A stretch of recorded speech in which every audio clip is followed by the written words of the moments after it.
这打印机很多电脑都打印不了，开始以为很简单，但是后面越修越棘手了起来。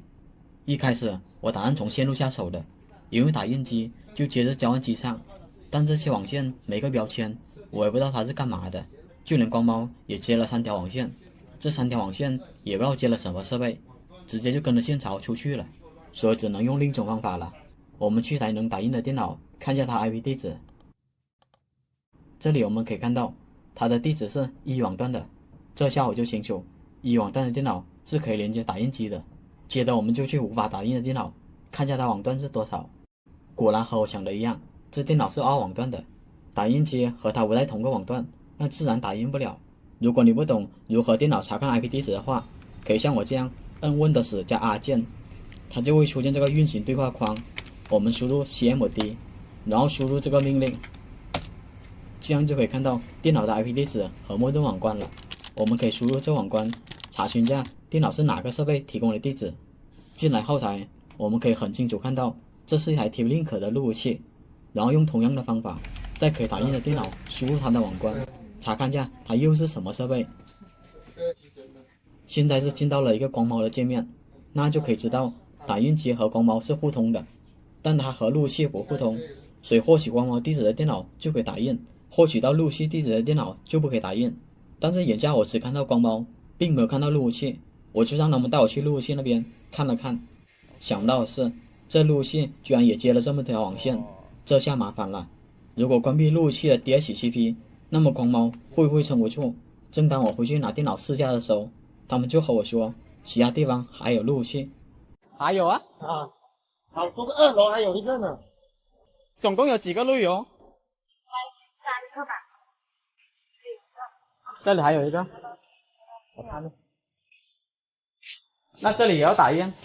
也要打印。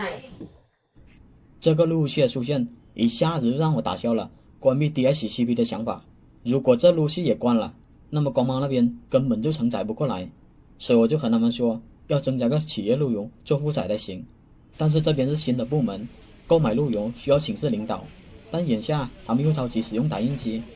经过一番思考，我就去会议室把路由器给拆了，先拿它来当主路由，毕竟这里暂时不需要网络。路由器带过来以后，我还需要做一件事，那就是把光猫改成桥接模式。这种光猫性能比较差，就连部分网口还是白噪的。这种光猫做路由模式，网络可能不太好用，所以要改成桥接模式。修改的步骤我可以发出来，但是这方法仅限于天翼 3.0 的老版本。我们进入后台后，先不要着急输入密码，它右下角有一个快速装为入口，我们点击一下就来到了注册画面。但是我们不要点击注册，点击返回登录界面，它就会跳转到另一个登录界面了。这里我们也一样，不要输入密码，点击路由配置，然后就可以修改光猫的工作模式了。修改完后，我把光猫接上路由，让路由负责拨号。我们进路由后台，找到上网配置，把它上网方式改成宽带拨号上网。填写完宽带账号密码后，再点击连接，路由器就变成了拨号上网模式。再等那么几分钟，电脑就可以正常联网了。改完以后，我还需要做另一件事。这打印机之前是1网段的，还有这个 POV 也不知道接了什么设备。为了避免没必要的麻烦，我就进路由器里面把它2网段改成1网段。但是就在进后台的时候，出现了个小插曲，路由器后台怎么都进不去。我也查了电脑的 IP， 它是2网段的，但是目前就是怎么都进不去。直到我看到拼的时候，才发现问题所在。这拼居然延迟这么高，还伴有丢包的情况。开始我还以为是哪里环路了，但是这路由器只接了我电脑和光猫，这也不存在环路这一说，所以我就怀疑这路由器可能本身就是坏的。于是我就和他们说了一下情况。这个还有问题咯，这路由器还有问题，应该是坏的。坏的，怪不得信号差。不是信号差，它这个我重启试下吧，如果还有问题得叫人家换了。这边重启了以后，情况还是一样的。现在遇到个问题，什么问题？我拿它当主路由，结果这个路由器有问题。有问题？那你的意思是还得要拿个路由器过来？看看这边领导怎么说啊？你看现在只剩下我一条线了。哎呀，丢包这么明显。拼通了几个包，有延迟不说，还丢了，那基本可以确定是这路由器有问题了。但是我这边又缺个主路由，我看楼上很多房间还是空的，所以我就把楼上的路由给拆了，用它来当主路由。配置好后，我就拼试了一下，看一下这路由器有没有问题。我们可以很明显的看到，这边拼延迟它是正常的，也没有丢包。那么就把这路由器接入交换机，这样的话大多数电脑都可以连上打印机了。因为一切快结束的时候，他们和我说这台电脑又断网了。我马上看了下电脑的 IP 地址，结果发现电脑怎么又变成2网段了。这下我才明白过来，交换机里面还有其他路由正在释放 IP。我这边用电脑接上交换机，果然获取到了2网段。我拼这个路由器，然后就开始拔线，如果拔对了哪条，拼它就会超时。开始拔线，我也不知道是拔哪条好。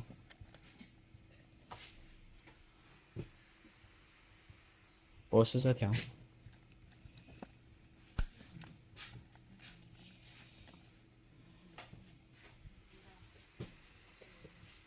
不是这条，这运气够背的，我每次都要保底一下。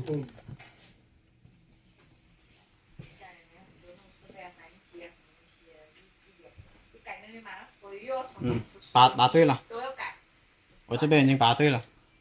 这条线，这条在影响，一会儿再用这条了。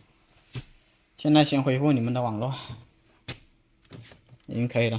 当时还以为问题已经全部解决了，但他们说打印机仍旧打印不了。网是连上了，网是连上了，打印机还上不了。我再试一下，还找不到啊！我这边马上看了下电脑的 IP 地址。难怪还连不上打印机，原来它一直保留2网段的地址。我们可以用这命令让电脑释放 IP 地址，如果不会的话，重启电脑也是可以的。释放完毕后，再用这个命令重新获取新的 IP 地址。就这样，电脑终于获取到1网段了。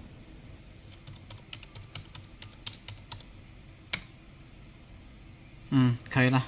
你现在试一下，打印机应该是可以了。我看到网络能上不？网络也可以了。现在再试下打印机，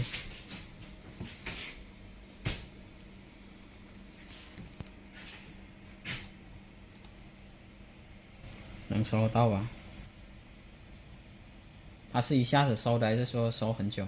一下子，只要能收到，那都可以。这样，我试一下它有没有跟打印机连接。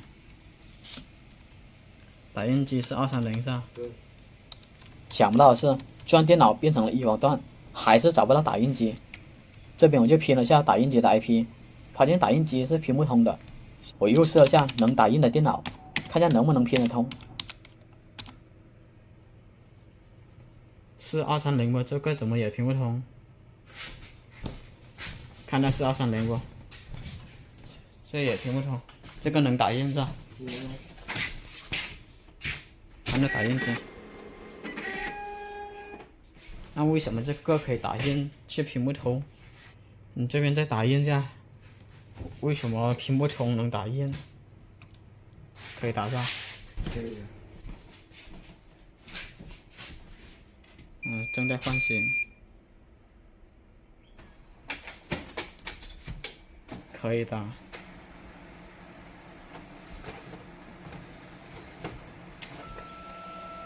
可以的。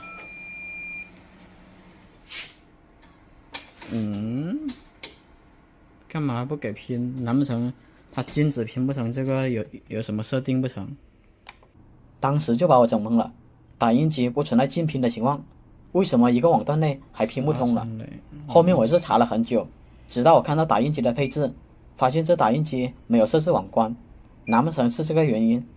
这里我就给打印机填上网关，再试了下，看它行不行。现在，